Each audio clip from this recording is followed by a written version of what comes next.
ಆತ್ಮೀಯ ವಿದ್ಯಾರ್ಥಿಗಳೇ, ಇವತ್ತಿನ ದಿನ ನಾವು 8ನೇ ತರಗತಿಯ ಮತ್ತೆ 2ನೇ ಪಾಠವಾದಂತಹ ಸಾರ್ಥಕ ಬದುಕಿನ ಸಾಧಕ ಈ ಪಾಠದ ಪಠ್ಯವನ್ನ ಓದೋಣ, ಅಭ್ಯಾಸವನ್ನ ನೋಡೋಣ. ಹಾಗೆ ಅವರ ಒಂದು ಕವಿ ಪರಿಚಯವನ್ನು ನಾವು ನೋಡೋಣ. ಇಲ್ಲಿ ಸಾರ್ಥಕ ಬದುಕಿನ ಸಾಧಕ ಕೃತಿಕಾರರ ಪರಿಚಯ. ಕೃತಿಕಾರರು NS Lakshminarayan Bhat. Doctor NS Lakshminarayan Bhat ಅವರು ದಿನಾಂಕ 29/10/1936 ಶಿವಮೊಗ್ಗ ಜಿಲ್ಲೆಯಲ್ಲಿ ಜನಿಸಿದರು. ತಂದೆ ಶಿವರಾಮ್ ಭಟ್, ತಾಯಿ ಮೂಕಾಂಬಿಕೆ. ಏನ್ರಿ ತಂದೆ ಹೆಸರು ಶಿವರಾಮ್ ಭಟ್, ತಾಯಿ ಮೂಕಾಂಬಿಕೆ. ಇವರ ಕವನ ಸಂಕಲನಗಳು ಈ ತರ ಆದವ. ಯಾವುದೇ ವೃತ್ತ, ಚಿತ್ರಕೂಟ, ಸುರುಳಿ ಇವು ಇವರ ಕವನ ಸಂಕಲನಗಳು. ಅದೇ ರೀತಿ ಇವರಷ್ಟ ಪ್ರಸಿದ್ಧ ಧ್ವನಿ ಸುರುಳಿ ಸಹ ಇದಾವ. ಅಲ್ಲಿ ದೀಪಿಕಾ, ಭಾವಸಂಗಮ, ಬಂದೇ ಬರ್ತಾವ ಕಾಲ, ಬಾರೋ ವಸಂತ, ಅಭಿನಂದನ, ಭಾವೋತ್ಸವ, ಪ್ರೇಮಧಾರೆ ಇವಿಷ್ಟು ಏನ್ರಿ ಇವರ ಧ್ವನಿ ಸುರುಳಿಗಳು. ಹಾಗೆ ಇವರು ಮಕ್ಕಳಿಗೋಸ್ಕರ ಒಂದಷ್ಟು ಧ್ವನಿ ಸುರುಳಿಗಳನ್ನ ಸಹ ಮಾಡಿದ್ದಾರೆ. ಅದರಲ್ಲಿ ನಂದನ, ಕಿನ್ನರಿ, ನವಿಲುಗರಿ, ಕಿಶೋರಿ ಹೀಗೆ ಮುಂತಾದ ರೀತಿಯಲ್ಲಿ ಇವರು ಮಾಡಿದ್ದಾರೆ. ಹಾಗೆ ಇಲ್ಲಿ ನೋಡ್ರಿ, ಮತ್ತೆ 10 ಸಾಹಿತ್ಯ ಸಾಧಕರ ಜೀವನ ಘಟನೆಗಳ ಬಗ್ಗೆ ಬೆಳಕು ಚೆಲ್ಲುವ ಸಾಹಿತ್ಯ ರತ್ನ ಸಂಪುಟ ಕೃತಿಯನ್ನು ರಚನೆ ಮಾಡಿದ್ದಾರೆ. ಪ್ರಶಸ್ತಿಗಳಂದ್ರೆ ಯಾವುವು ಮತ್ತು ಪುರಸ್ಕಾರಗಳು ನೋಡೋಣ. ಇವರು 2000ರಲ್ಲಿ ಹೋಸ್ಟಿನಲ್ಲಿ ನಡೆದ ಪ್ರಥಮ ಅಮೆರಿಕ ವಿಶ್ವ ಕನ್ನಡ ಸಮ್ಮೇಳನದಲ್ಲಿ ಕವಿಗೋಷ್ಠಿಯ ಅಧ್ಯಕ್ಷರಾಗಿ ಆಗಿರ್ತಾರೆ. ಹಾಗೆ ಇವರಿಗೆ ಪ್ರಶಸ್ತಿಗಳ ಸಿಕ್ಕಿದವ ಯಾವ ಅಂದ್ರೆ ರಾಜ್ಯ ಸಾಹಿತ್ಯ ಅಕಾಡೆಮಿ ಪ್ರಶಸ್ತಿ, ಶಿವರಾಮ್ ಕಾರಂತ್ ಪ್ರಶಸ್ತಿ, ರಾಜ್ಯೋತ್ಸವ ಪ್ರಶಸ್ತಿ, ಮಾಸ್ತಿ ಪ್ರಶಸ್ತಿ, ಆಳ್ವಾಸ್ ನುಡಿಸಿರಿ ಪ್ರಶಸ್ತಿ ಮತ್ತು ಆರ್ಯಭಟ ಪ್ರಶಸ್ತಿ ಇವರಿಗೆ ದೊರಕಿದಾವ. ಹಾಗೆ ಇವರು ಡಾಕ್ಟರ್ NS ಲಕ್ಷ್ಮೀನಾರಾಯಣ್ ಭಟ್ ಅವರು ಸಾಹಿತ್ಯ ಸಂಪುಟ ಕೃತಿಯಿಂದ ಈ ಗದ್ಯ ಭಾಗವನ್ನ ಆಯ್ದುಕೊಳ್ಳಲಾಗಿದೆ. ಈಗ ಈ ಒಂದು ಪಾಠದ ಒಂದು ಅಭ್ಯಾಸವನ್ನು ನೋಡೋಣ. ಈ ನೋಡ್ರಿ, ಕೊಟ್ಟಿರುವ ಪ್ರಶ್ನೆಗಳಲ್ಲಿ ಒಂದು ವಾಕ್ಯದಲ್ಲಿ ಉತ್ತರಿಸಿ. DVಜಿ ಅವರ ಹುಟ್ಟೂರು ಯಾವುದು? DVಜಿ ಅವರ ಹುಟ್ಟೂರು ಕೋಲಾರ ಜಿಲ್ಲೆಗೆ ಸೇರಿದ ಮುಳಬಾಗಿಲು. DVಜಿ ಅವರ ಮನಸ್ಸಿನ ಮೇಲೆ ಪ್ರಭಾವ ಬೀರಿದವರು ಯಾರು? DVಜಿ ಅವರ ಮನಸ್ಸಿನ ಮೇಲೆ ಪ್ರಭಾವ ಬೀರಿದವರು ಯಾರಂದ್ರೆ ಅವರ ಅಜ್ಜಿ ಅಂದ್ರೆ ಸಾಕಮ್ಮ ಮತ್ತು ಇನ್ನೊಬ್ಬರು ಅವರ ಸೋದರ ಮಾವ ತಿಮ್ಮಪ್ಪ. DVಜಿ ಅವರ ವಿದ್ಯಾಭ್ಯಾಸಕ್ಕಾಗಿ ಬೆಂಗಳೂರಿಗೆ ಕಳಿಸಿದವರು ಯಾರು? DVಜಿ ಅವರ ವಿದ್ಯಾಭ್ಯಾಸಕ್ಕಾಗಿ ಬೆಂಗಳೂರಿಗೆ ಕಳಿಸಿದವರು ರಸೂಲ್ ಖಾನ್. ಹಾಗೆ ವಿಶ್ವೇಶ್ವರಯ್ಯ ಅವರು ಮೈಸೂರು ಸರ್ಕಾರದಲ್ಲಿ ಅಲಂಕರಿಸಿದ ಹುದ್ದೆ ಯಾವುದು?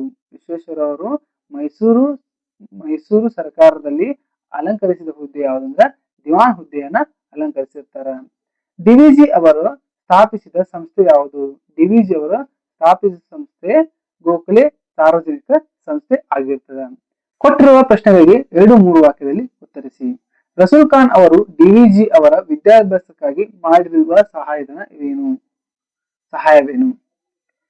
ಉತ್ತರ, ಗುಂಡಪ್ಪನು ಓದು ಇಲ್ಲಿಗೆ ಸಾಕು ಎಂದು ಅವರ ತಂದೆ ಅಜ್ಜಿ ತೀರ್ಮಾನಿಸಿದರು. ಆದರೆ ರಸೂಲ್ ಖಾನ್ ಗುಂಡಣ್ಣ ತುಂಬಾ ಚುರುಕಾದ ಹುಡುಗ, ಅವನ ಮುಂದೆ ಓದಲೇಬೇಕು ಅಂತ ಹಠ ಹಿಡಿದು ಅಲ್ಲದೆ ತನ್ನ ಬಂಡಿಯಲ್ಲಿ ಕೂರಿಸಿಕೊಂಡು ಹೋಗಿ ಗುಂಡಪ್ಪನವರಿಗೆ ರೈಲು ಟಿಕೆಟ್ ಕೊಡಿಸಿ ಖರ್ಚಿಗೆ ಹಣ ನೀಡಿ ವಿದ್ಯಾಭ್ಯಾಸಕ್ಕಾಗಿ ಬೆಂಗಳೂರಿಗೆ ಕಳಿಸಲು ಸಹಾಯ ಮಾಡಿದರು. ಇದು ಗುಂಡನಿಗೆ ರಸೂಲ್ ಖಾನ್ ಮಾಡಿದಂತ ಸಹಾಯವಾಗಿತ್ತು. 2ನೇ ಪ್ರಶ್ನೆ ಏನ್ರಿ, ವಿಶ್ವೇಶ್ವರಯ್ಯ ಅವರು ತಮ್ಮ ಕಾರ್ಯದರ್ಶಿಗೆ ಏನು ಹೇಳಿದರು? ವಿಶ್ವೇಶ್ವರಯ್ಯ ಅವರು ತಮ್ಮ ಕಾರ್ಯದರ್ಶಿಗೆ ಈ ಮನುಷ್ಯ ರೀತಿಯೇ ಬೇರೆ, ಇವರಿಗೆ ನಾವು ಹಣ ಕೊಡಲು ಬರುವುದಿಲ್ಲ, ಅದನ್ನು ಹಿಂದಕ್ಕೆ ತೆಗೆದುಕೊಂಡು ಬಿಡಿ ಎಂದು ಹೇಳಿದರು. 3ನೇ ಪ್ರಶ್ನೆ, DVಜಿ ಅವರು ಏಕೆ ಸಂಭಾವನೆಯನ್ನು ಪಡೆಯಲಿಲ್ಲ?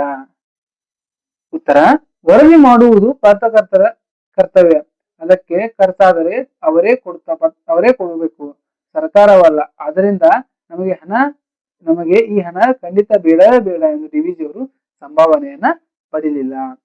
ಅದೇ ರೀತಿಯಾಗಿ 4ನೇ ಪ್ರಶ್ನೆ, DVಜಿ ಅವರು ಶ್ರೀಮತಿ ಅವರು ಬಂಧುಗಳ ಮನೆಯಲ್ಲಿ ನಡೆದ ಉತ್ಸವಕ್ಕೆ ಏಕೆ ಹೋಗಲಿಲ್ಲ? DVಜಿ ಅವರ ಶ್ರೀಮತಿ ಬಂಧುಗಳ ಮನೆಯಲ್ಲಿ ನಡೆದಂತ ಉತ್ಸವಕ್ಕೆ ಯಾಕೆ ಹೋಗಲಿಲ್ಲ ಅಂತ ಇಲ್ಲಿ ಇದೆ ಉತ್ತರ. DVಜಿ ಅವರ ಶ್ರೀಮತಿ ಅವರು ಹತ್ತಿರ ಇದ್ದುದು ಒಂದೇ ಒಂದು ಸೀರೆ, ಅದು 1-2 ಕಡೆ ಹರಿದಿತ್ತು. ಅವರ ಆ ಬಟ್ಟೆಯಲ್ಲಿ ಹೊರಗಡೆ ಕಾಣಿಸಿಕೊಂಡ್ರೆ ಜನ ಡಿವಿಜಿಯನ್ನು ಕುರಿತು ಆಡಿಕೊಳ್ಳುತ್ತಾರೆ. ಬಂಧುಗಳ ಮನೆಗೆ ಹೋಗಿ ಬರುವುದು ಹೇಗೆ ತಮಗೆ ಕರ್ತವ್ಯವೋ ಹಾಗೆ ಡಿವಿಜಿಯವರ ಮರ್ಯಾದೆಗೆ ಊನ ಬರದಂತೆ ನೋಡಿಕೊಳ್ಳುವುದು ತಮ್ಮ ಕರ್ತವ್ಯ ಆಗಿರ್ತೈತಿ ಎಂದು ಅವರು ಬಂಧುಗಳ ಮನೆಯಲ್ಲಿ ನಡೆದಂತಹ ಉತ್ಸವಕ್ಕೆ ಹೋಗ್ಲಿಲ್ಲ. ಅದೇ ರೀತಿಯಾಗಿ ನೆಕ್ಸ್ಟ್ ಪ್ರಶ್ನೆ ನೋಡೋಣ. ಎಲ್ಲರೊಂದಿಗೆ ಹೇಗೆ ಬಾಳಬೇಕೆಂದು ಡಿವಿಜಿ ಹೇಳಿದ್ದಾರೆ. ಡಿವಿಜಿ ಅವರು ಬೆಟ್ಟದಲ್ಲಿ ಹುಲ್ಲಾಗಬೇಕು, ಮನೆಗೆ ಮಲ್ಲಿಗೆ ಬೇಕು. ನಮ್ಮ ಮೇಲೆ ಹಲವಾರು ಕಷ್ಟಗಳ ಮಳೆ ನಮ್ಮ ಮೇಲೆ ಸುರಿಯುತ್ತದೆ. ಆಗ ನಾವು ಕಲ್ಲಾಗಿ ಅವನ್ನೆಲ್ಲ ಸಹಿಸಬೇಕು. ಹಾಗೆ ದೀನ ದುರ್ಬಲರಿಗೆ ಬೆಲ್ಲದಂತೆ ಸಕ್ಕರೆಯಂತೆ ಸಿಹಿಯಾಗಿ ಹಿತವಾಗಿ ಎಲ್ಲರೊಂದಿಗೆ ಒಂದಾಗಬೇಕು ಎಂದು ಹೇಳಿದ್ದಾರೆ. ಅದೇ ರೀತಿಯಾಗಿ ಈಗ ಕೊಟ್ಟಿರುವ ಒಂದಷ್ಟು ಪ್ರಶ್ನೆಗಳಿಗೆ ನಾವು 8-10 ವಾಕ್ಯದಲ್ಲಿ ಉತ್ತರವನ್ನ ನೋಡೋಣ. ಡಿವಿಜಿ ಅವರ ವ್ಯಕ್ತಿತ್ವ ಸಂಗ್ರಹಿಸಿ ಬರೆಯಿರಿ. ಡಿವಿಜಿ ಅವರೇನು ದೊಡ್ಡ ದೊಡ್ಡ ಡಿಗ್ರಿ ಪಡೆದವರಲ್ಲ. SLC ಕೂಡ ದಾಟದ ಓದು. ಭಾರಿ ಶ್ರೀಮಂತರು ಎಂದರೆ ದಿನದ ಅಗತ್ಯ ಪೂರೈಸಿದ್ದೇ ಹೆಚ್ಚು ಎನ್ನುವಂತ ಕೆಲಸ. ಸರ್ಕಾರಿ ಉದ್ಯೋಗವಾಗಿ ದೊಡ್ಡ ಅಧಿಕಾರದ ಮಾತಂತೂ ಇಲ್ಲವೇ ಇಲ್ಲ. ಆದ್ರೆ ಮೈಸೂರು ರಾಜ್ಯ ಪರಮೋಚ್ಚ ಅಧಿಕಾರ ಹಿಡಿದ ಮಿರ್ಜಾ ಸಾಹೇಬರು ಅವರ ಸ್ನೇಹ ತಪ್ಪಿತೆನಿಸಿ ಕಳವಳಗೊಂಡಿದ್ದರು.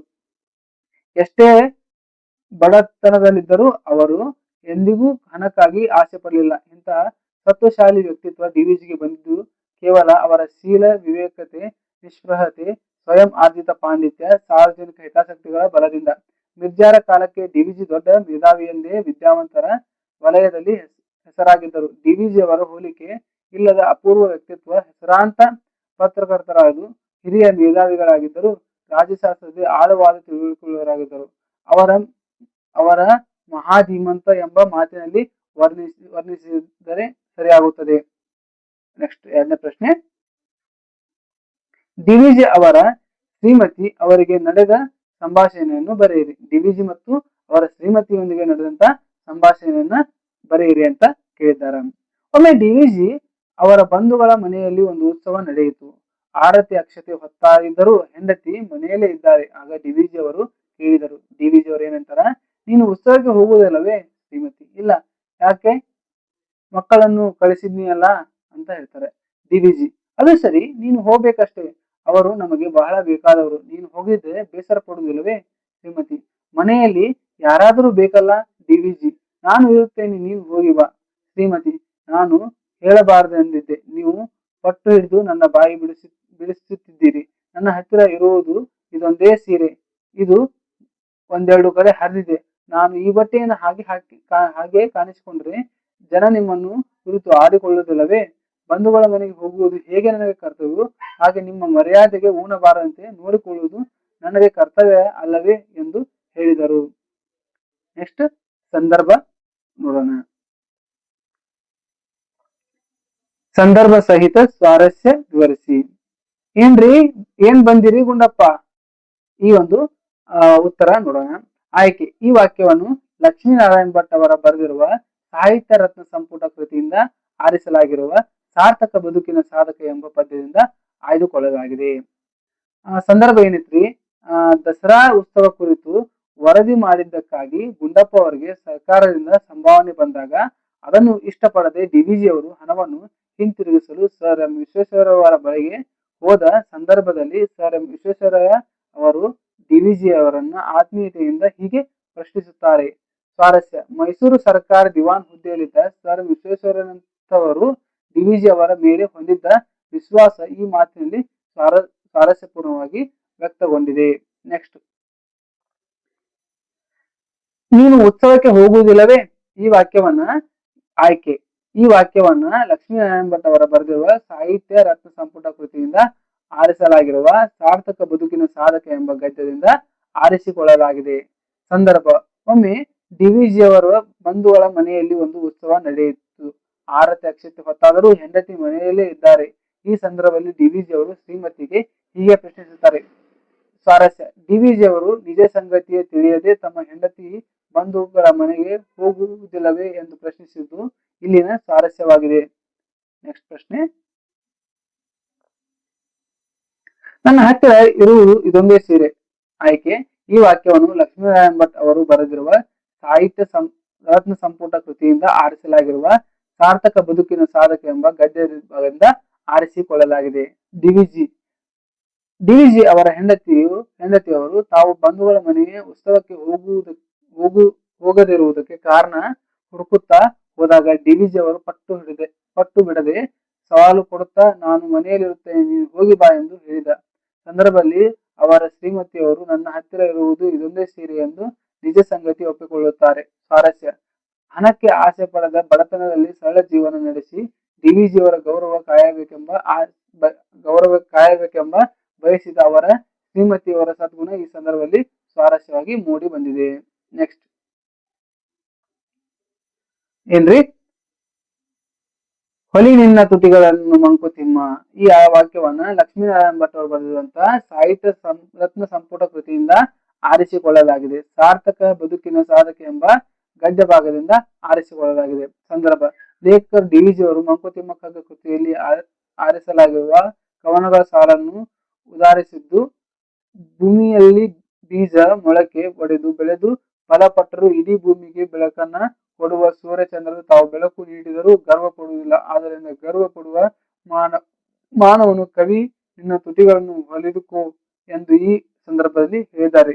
ಸ್ವಾರಸ್ಯ: ಸ್ವಲ್ಪ ಮಾಡಿದರೂ ಏನೋ ದೊಡ್ಡದು ಮಾಡಿದ್ದೇನೆ ಎಂಬುದು ಗರ್ವ ಪಡುವ ಮಾನವನು ನಿನ್ನ ಬಾಯಿಯನ್ನು ಮುಚ್ಚು ಎಂದು ಇಲ್ಲಿ ಪರೋಕ್ಷವಾಗಿ ಸ್ವಾರಸ್ಯವನ್ನು ಹೇಳಲಾಗಿದೆ. ನೆಕ್ಸ್ಟ್: ಬೆಲ್ಲ ಸಕ್ಕರೆ ಹಾಗೂ ದೀನ ದುರ್ಬಲರಿಗೆ. ಆಯ್ಕೆ: ಈ ವಾಕ್ಯವನ್ನು ಲಕ್ಷ್ಮೀನಾರಾಯಣ ಭಟ್ ಅವರು ಬರೆದಂತಹ ಸಾಹಿತ್ಯ ರತ್ನ ಸಂಪುಟ ಕೃತಿಯಿಂದ ಆರಿಸಲಾಗಿದೆ. ಸಾರ್ಥಕ ಬದುಕಿನ ಸಾಧಕ ಎಂಬ ಗದ್ಯವಾಗಿಂದ ಆರಿಸಿಕೊಳ್ಳಲಾಗಿದೆ. ಏನ್ರಿ? ಈ ಒಂದು ಸಂದರ್ಭ ಏನಾಯ್ತಂದ್ರೆ, ಲೇಖಕರು ಡಿವಿಜಿ ಅವರ ಮಂಕುತಿಮ್ಮ ಕಗ್ಗದ ಕೃತಿಯಿಂದ ಆರಿಸಿಕೊಳ್ಳಲಾಗಿರುವ ಕವನ ಸಾಲುಗಳನ್ನು ಉದಾಹರಿಸಿದ್ದು, ಮಾನವರನ್ನು ಎಲ್ಲರೊಳಗೆ ಒಂದಾಗಿ ಹೇಗೆ ಬಾಳಬೇಕೆಂಬುದನ್ನು ತಿಳಿಸುವ ಸಂದರ್ಭದಲ್ಲಿ ಕವಿ ಈ ಮಾತನ್ನ ಹೇಳಿದ್ದಾರೆ. ಸ್ವಾರಸ್ಯ: ದೀನ ದುರ್ಬಲರಿಗೆ ವರ್ಗದವರ ಕಷ್ಟ ನೋವುಗಳಿಗೆ ಬೆಲ್ಲ ಸಕ್ಕರೆಯಂತೆ ಸಿಹಿಯಾಗಿ ಸ್ಪಂದಿಸಬೇಕೆಂದು ಇಲ್ಲಿ ಸ್ವಾರಸ್ಯವಾಗಿದೆ. ಈಗ ನೆಕ್ಸ್ಟ್ ಬಿಟ್ಟ ಸ್ಥಳ ತುಂಬಿರಿ. ಮೈಸೂರು ರಾಜ್ಯದ ಪರಮೋಚ್ಚ ಅಧಿಕಾರ ಹಿಡಿದಿದ್ದು ಯಾರ್ರಿ? ಮಿರ್ಜಾ ಇಸ್ಮಾಯಿಲ್ ಸಾಹೇಬರು. ಆಮೇಲೆ ಮಿರ್ಜಾ ಅವರ ಕಾಲಕ್ಕೆ ಡಿವಿಜಿ ದೊಡ್ಡ ಮೇಧಾವಿ ಎಂದು ವಿದ್ಯಾವಂತರ ವಲಯದಲ್ಲಿ ಹೆಸರಾಗಿತ್ತು. ಮುಳಬಾಗಿಲು ಡ್ಯಾಶ್ ಜಿಲ್ಲೆಗೆ ಸೇರಿದೆ. ಮುಳಬಾಗಿಲು ಕೋಲಾರ ಜಿಲ್ಲೆಗೆ ಸೇರಿದೆ. ಡಿವಿಜಿ ಅವರು ಮುಳಬಾಗಿಲ ಆಂಗ್ಲೋ ವರ್ನಾಕ್ಯುಲಂ ಶಾಲೆಯಲ್ಲಿ ಲೋವರ್ ಸೆಕೆಂಡರಿಯನ್ನು ಪೂರ್ತಿಗೊಳಿಸಿದರು. ಡಿವಿಜಿ ಅವರ ಕನ್ನಡ ಸಾರಸ್ವತ ಲೋಕದ ಭೀಷ್ಮ ಎಂದು ಕರೆಸಿಕೊಂಡರು. ಇಲ್ಲಿಗೆ ಈ ಒಂದು 8ನೇ ತರಗತಿಯ ಸಾರ್ಥಕ ಬದುಕಿನ ಪಾಠದ ಒಂದು ಪ್ರಶ್ನೆ ಉತ್ತರಗಳು ಮುಕ್ತಾಯವಾಯಿತು. ನಿಮಗೆ ಈ ಒಂದು ವಿಡಿಯೋ ಇಷ್ಟವಾಗಿದ್ರೆ ಲೈಕ್ ಮಾಡಿ, ಶೇರ್ ಮಾಡಿ ಮತ್ತೆ ಸಬ್ಸ್ಕ್ರೈಬ್ ಮಾಡಿ. ಈ ವಿಡಿಯೋವನ್ನು ನಿಮ್ಮ ಸ್ನೇಹಿತರೊಂದಿಗೆ ಹಂಚಿಕೊಳ್ಳಿ ಮತ್ತು ಇದನ್ನು ನಿಮ್ಮ ಕನ್ನಡ ಪಕ್ಕದಲ್ಲಿ ಬಿಡಿಸಿ. ಧನ್ಯವಾದಗಳು.